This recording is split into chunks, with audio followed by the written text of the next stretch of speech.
So I was on Adventure Rider, and someone said that they came across this auction site and Happy Trail Fab Shop liquidation.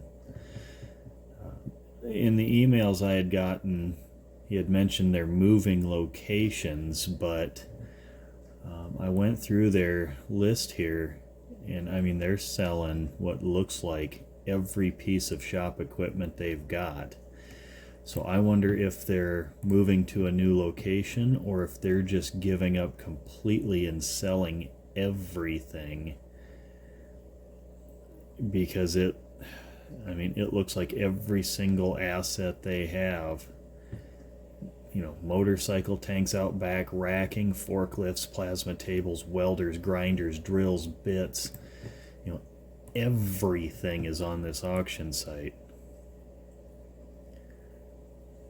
Tanks and carts and welding gas, air compressors.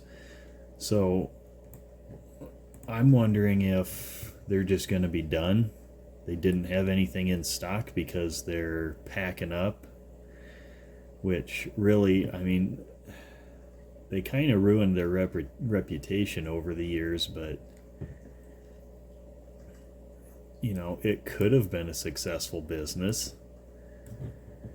Plenty of people buy this stuff or had purchased it in the past. They've been around forever since I started really getting into motorcycles almost 20 years ago. They were a thing. So I don't know, but this kind of heavy duty equipment, that's not something you normally sell because it's insanely expensive to purchase. Like this lathe, this metal brake, that stuff you can rebuild.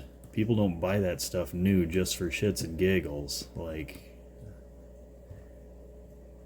I wonder if Happy Trail's actually done, and this move to a new location that I heard about in their email is actually just covering so that they don't have to tell people they're done forever, so you don't start a panic. But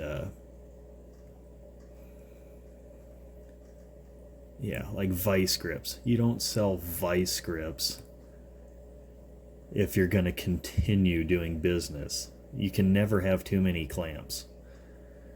Like if you're downsizing, maybe you'd get rid of some of the welders, but a couple of those millers are pretty new. So I think they're probably done forever the way it looks.